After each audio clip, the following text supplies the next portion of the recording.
back on here.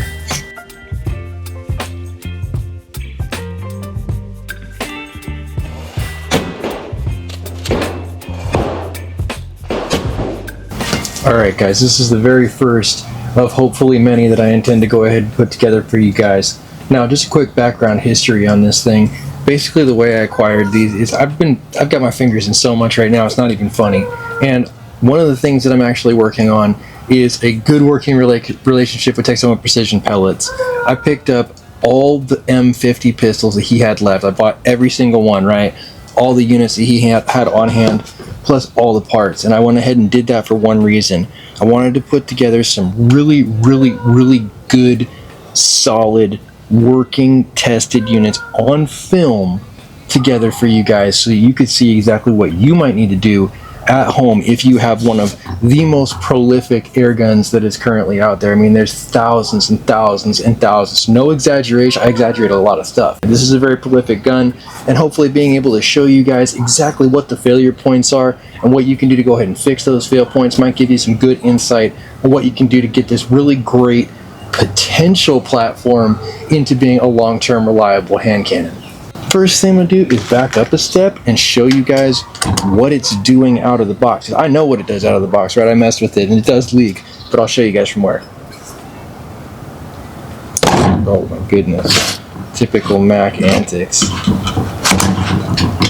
Oh.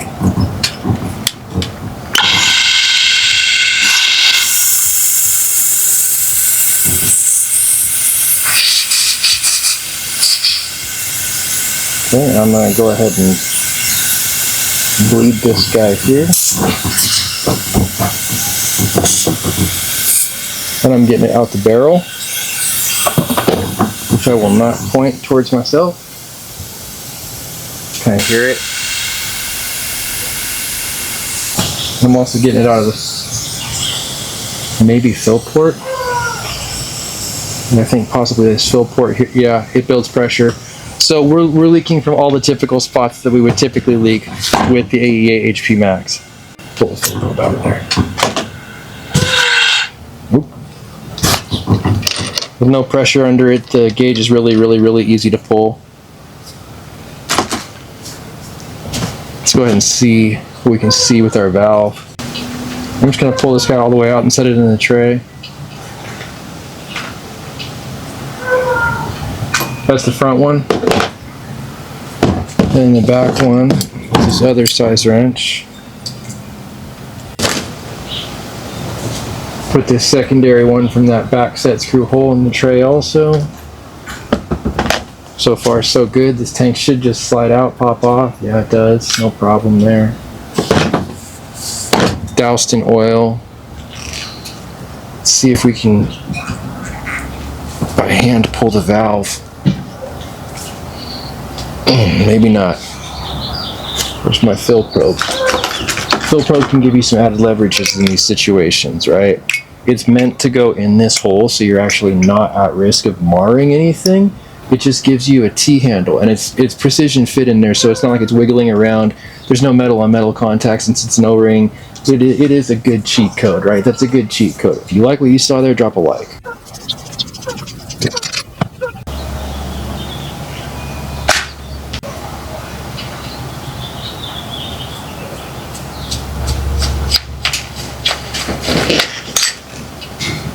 Cool. Pretty easy.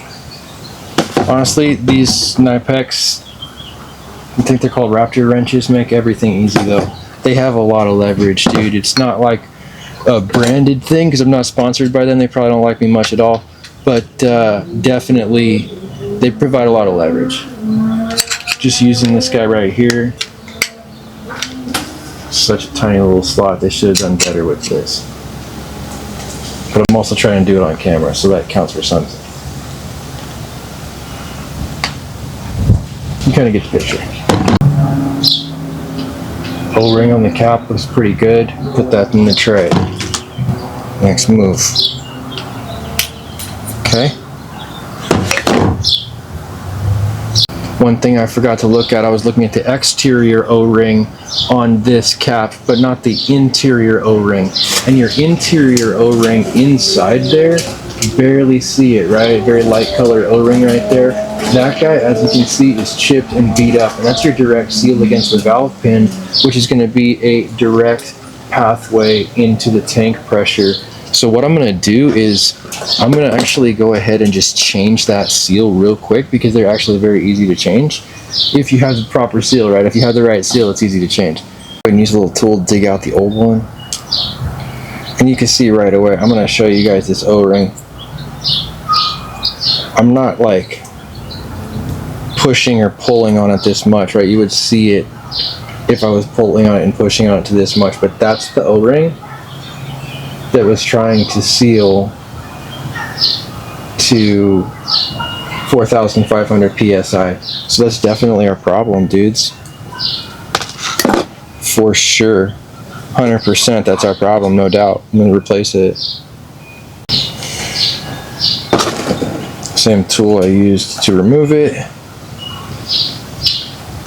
Just one of many from a little pick set, works good. Hopefully that's the right size O-ring. It was a generic O-ring kit. It was the number 11 O-ring that I grabbed out of there, and it seems to fit pretty well, so check it against the valve pin. Good fit, bro.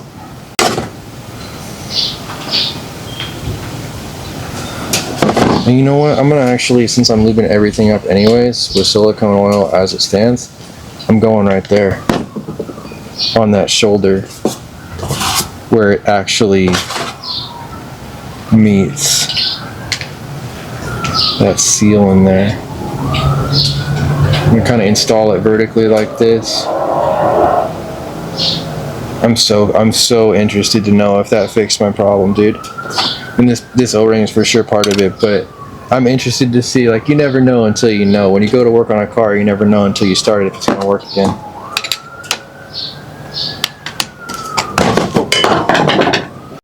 Silicone oil.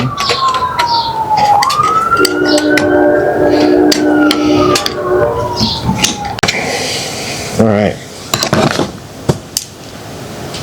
That's pretty much as back together as we had it in the first place as far as that front valve section is concerned, with no way to test it until we go ahead and take care of one more piece of the puzzle. I like this guy.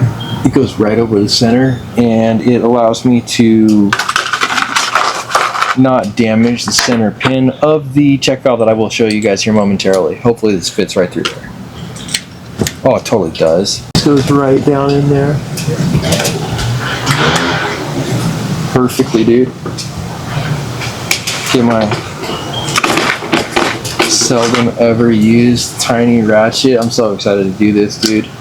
I bought this whole bit set just to do little projects like this one. I get one shot at this, otherwise I'm pretty much going to destroy the thread. Go. Oh, I did it. Okay. Right there. Put everything over this thing. Oh yeah, it wants to fall out big time. Okay. Okay. I do see this. And I do have a replacement O-ring. So this is the piece I was talking about. And this is the pin and spring that goes up through it. This on the back side is the O-ring.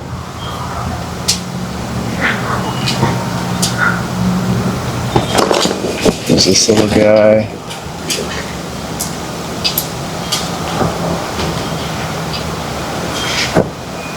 Once again, just with the little pick move. Almost got it on film the first time, but that's YouTube.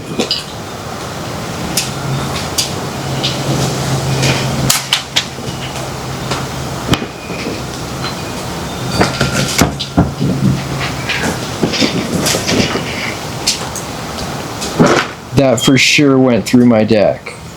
Fates are shining on me. It did not actually fall through my deck. So, lesson learned, I'll be a little bit more careful. Replace an O-ring. Now this one I actually have a legit factory set of AEA O-rings for this. This I actually have the right ones, right? I have a bunch of them.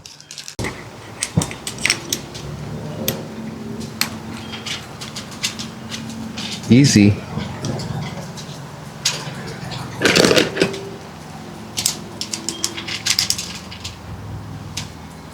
Not over tight, like the same level I found it at. Cool. Mission accomplished. Back on here.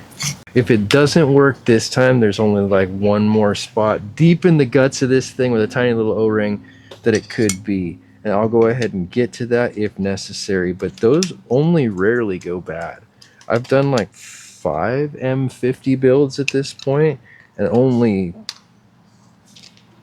none of them have had that problem. I've inspected my O-rings on that end of things before, but I haven't actually had any that have come up sus.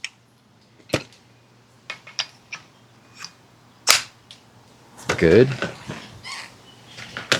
Okay. These guys go in. Cool. And then we'll just go ahead and we'll try and fill it, right? We'll just try and fill it, give it some pressure, and then go have some food. Pull the hammer off. Instant fill inch. The squeaky squeak means you're there.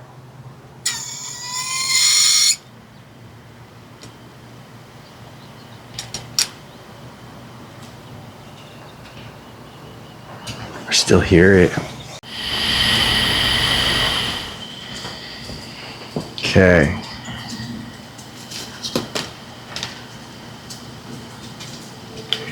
Inside of this gun, there's these seals. And these seals have an O-ring. And a lot of times that yellowish seal right there is good, but that O-ring can go bad. So I think this is why so many people actually get frustrated with it, because it's not like one O-ring that they find to be sus inside their M50 or HP Max that they get. Sometimes, you know, you start to fix one and you realize you have a leak in another, and then you fix another one and a separate one will start leaking, you know, or I don't know what level these all got put together, but mine didn't have barrel O-rings on it, you know, and I did buy all of them in a lot, so I don't know what phase of production Jim had them in, so whether he had O-rings in them or not, it's not my business, right? He could have been working on all of them, and then that's the reason. But I think that in general, a lot of people have had leaks and issues with the M50s and HP Max that didn't buy a bunch of them from a previous vendor. So this is a valid thing to kind of chase down and suss out on film, and I'm happy to do so for you guys. Even though the teardown counter is, I'm sure, going up in the corner of this video, the gratification factor when it's all said and done and working right, it's going to be that much better, right? So let's go ahead and just get right into it. Now we're basically like NASCAR pit crew status as far as teardown level here. Got it out, dude. This pick set comes in so clutch. It's the same height as the one it would be replacing. Let's compare them a little closer. Not missing any pieces of it in there. Super dirty in there, but other than that, it's not like terrible. It's like a bunch of junk on this one. But other than like not really being that clean, it's not really that bad. I know that sometimes foreign debris can cause a seal issue in these types of situations, so we'll go ahead and clean it out real good. The goal here is to just go ahead and stuff this guy down in there and make like a extended range Q-tip, basically, right? And just swab that thing. Yeah. Just like so. Not terrible. Pulled off a pretty significant amount of stuff there in what's supposed to be a precision instrument. So I'm gonna go ahead and just change the O-ring while we got this thing out anyways. A little bit of oil on it and then stuff it in there. No matter what, when the sizing is right, like this yellow one seems to be, I do like the Captain O-ring stuff, and I bought and paid money for this, so I'm not paid to say that. Sits right in there as sucked in there perfectly. I felt the O-ring really seat up against the housing. That's a good feeling. I feel good about that one. All right. This has plenty of oil on it. That doesn't need anything extra. Adding copious amounts of oil won't actually help you if you are experiencing actually broken parts, right?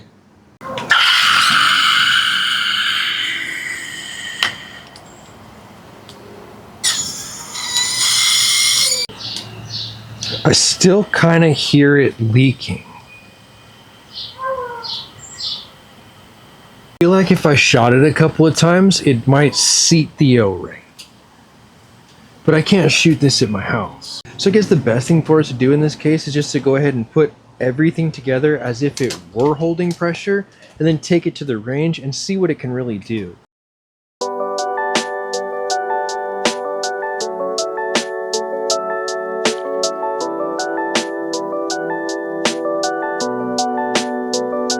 Alright dudes, it's the next day, and where we last left this gun, it was having a couple little issues. I went ahead and blasted it with as much pressure as I could physically get from my tank, which was around 4,000 PSI. And everything that we did kind of came together and solidified in a good, solid seal.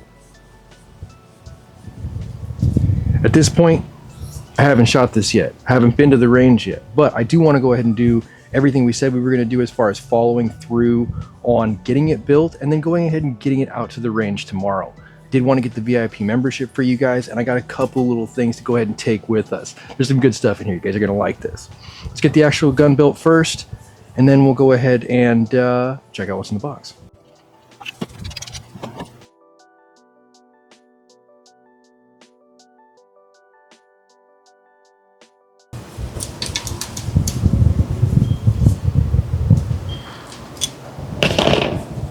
Cool. That should go ahead and locate us right in there. And you see we got the mag well lined up. Let's go ahead and make sure we got clearance for the magazine itself. Do I have a mag out here? Probably not. No. No. Okay.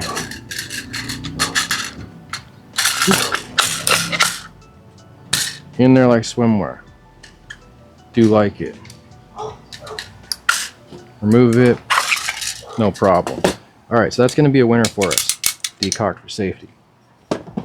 Next step in the process, I did want to go ahead and make this as absolutely as ignorant and obnoxious as possible, just based on the fact that we're bringing it someplace that a lot of the people there won't have access to with actual firearms. There's legalities involved in modifications and firearms in California that this will not be subject to. So I want to go ahead and have the biggest splash possible, right?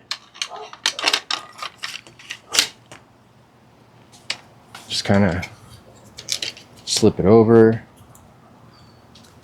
get the bolt slipped up on there, and you can see it already wants to kind of move it a little bit, even without anything holding it together.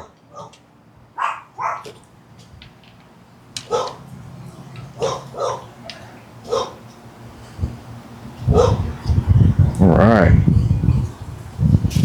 Ever popular, much needed, absolutely required fiber optic slam ring. Stops the motion on the pump action. Boom. Right about there somewhere. Shit's sick. Now what this front slam ring is going to go ahead and do is it's going to facilitate two things. First off, you're going to get a fiber optic front post sight that you're going to be able to easily get on target with, but also it's going to stop the motion of this link so you don't end up snapping this link in the field when you're using it or using it under a quick cyclic fire. Let's go ahead and see how it works. Oh, safety caught me. Safety caught me. Some of these M50s, the safety will stop it from cocking the action. Shit is so sick.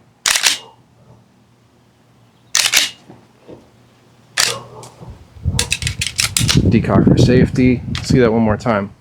Nice and slow just so we can see how the link raises. Clean, dude.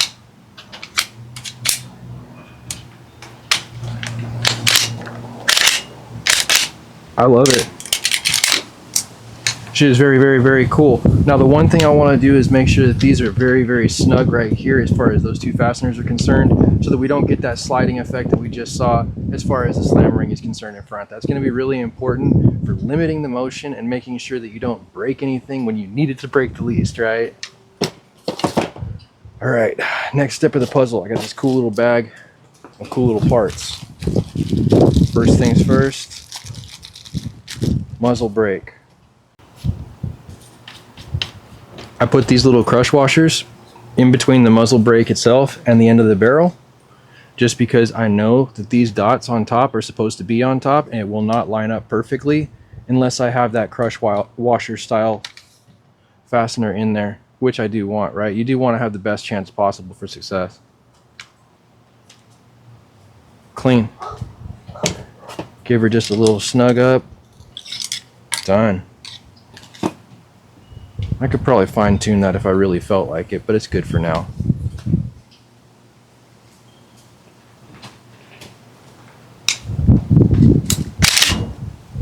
Sick, dude. Never gets old. That shit never gets old.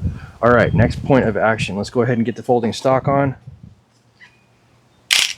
Let's see exactly what we got to work with. I do have the fasteners for this also in that cool little bag. It's like the bag of stuff I knew I was going to need, but also knew I was very much at risk of losing.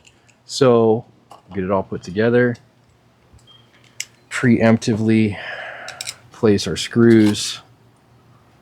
Set this guy right over the top,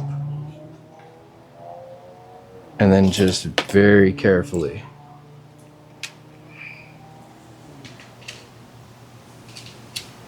give it the old reverse thread first. Boom, then in. Reverse thread first, in. Reverse, in. Done, dog. Okay. Okay. Looking capable. Very capable.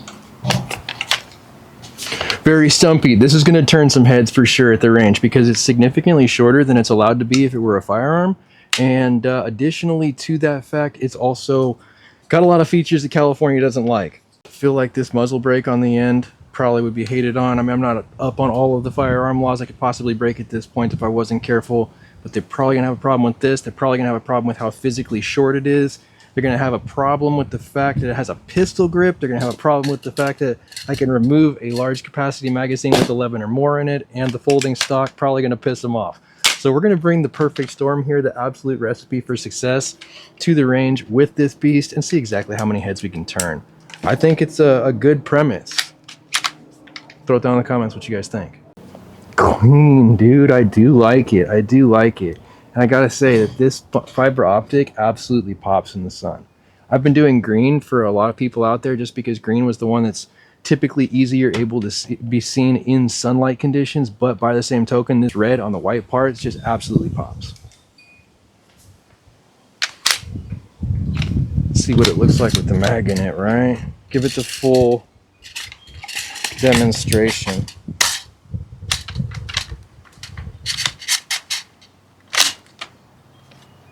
That's it. I gotta say, I'm extremely pleased with this. I'm extremely pleased with this little beast. It's not necessarily a honey badger, but this thing is an absolute animal all in and of its own right. This is a very, very cool thing. So funny, you get so wrapped up in the success of having something go well that you completely forget about the magic box here. So I do have a cool box for you guys. I do want to go ahead and show you this. It's going to be absolutely clutch for us with the ring. Now this box literally cost almost what that gun cost. Yo. Haven't even opened it yet. Garmin. I think this is radar-based chronograph. Super sick. USB chargeable, Bluetooth capable. This is going to be the way to do it, dudes. They're not going to go for a big chrony at the range. They're just not. Setting this on the end of your shooting station, significantly better. Link it right to my phone, does all the math for me, screenshot right to the video. Protective case, because this was $600. This was $600, and it's not a donated item, right? I definitely did have to pay for this Garmin to go ahead and acquire it. So I'm very grateful to be in a position to go ahead and do so, and I'll share it with you guys. But I wanted to get this silicone case, right? Just to go ahead and be discretion is the better part of valor. Power button, is it going to turn on, boys? Does. Totally turns on. English, okay. Select units, FPS. Skip for now, but it's working. This is working. This is working. This is cool. Honestly, there's nothing worse than when you get a tech device and you find out that it's DOA. So we do have the screen protector that also goes with this guy, and I'll go ahead and apply that at my own time and at my own pace, right? If I try and do it on camera, I'm just gonna f it up.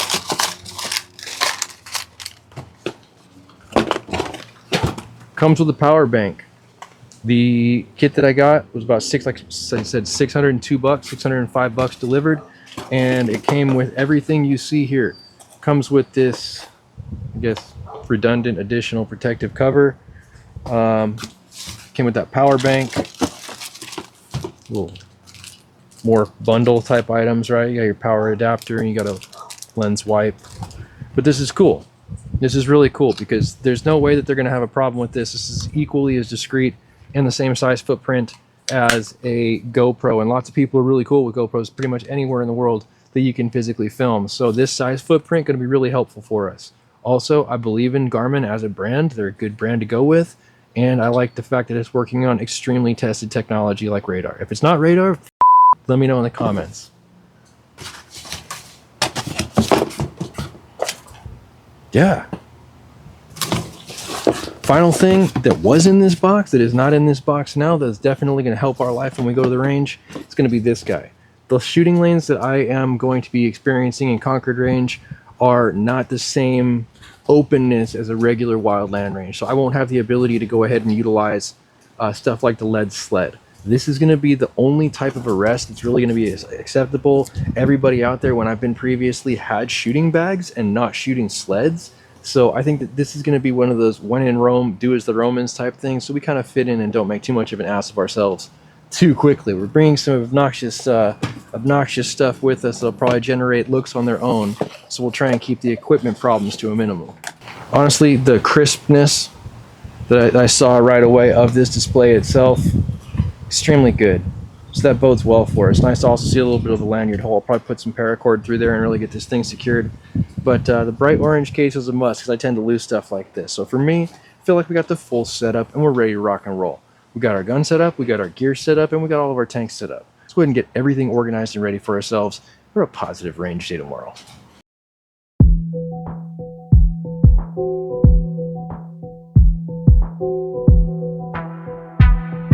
All right, dude, second test of the day. We're going to be out here testing the M50 pistols, 10-inch variety. It's got the pump action kit on it, getting some cool looks out here. We got the Garmin ready to rock and roll as far as collecting the data for us. It should be a good time for all. 357 didn't fare as well as I had hoped to, just based on the fact that we had a bad jam I wasn't able to clear, so we retired it for the day. Moving on to the second test, I'm going to really go ahead and see what kind of accuracy and energy we can extrapolate from this little beast. Honestly, I'm happy as hell with this little Garmin. The Garmin that I've been using on the previous video works so good, it's not even funny. So if you're ever asking yourself if a chronograph can be worth $600, yes, it can be.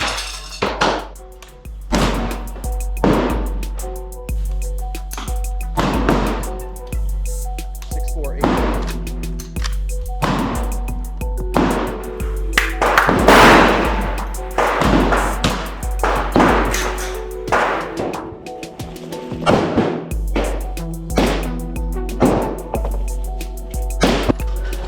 This time I want to go with a little bit longer of a round, doesn't fit in every single 50 magazine. Happens.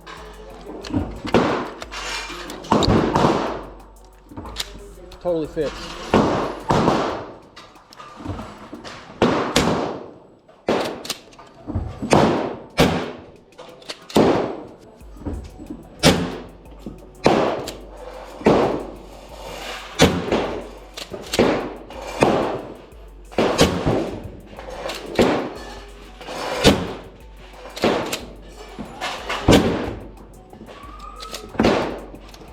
All of them. Oh yeah. Maybe it's the red. No. Where? All right, this right here, this is all like 247 grain 50 cal. This is all 380 grain 50 cal. Not too bad, not too bad. This was single shot, hand loaded. This was out of a magazine. All in all, I can't overstate how good of a day it's been so far. We haven't really got any flack for having a bunch of printed stuff. We haven't really got any flack for having, you know, basically BB guns at the firearm range. But, you know, it's definitely going to be a place I think we're going to see some more episodes come from in the future.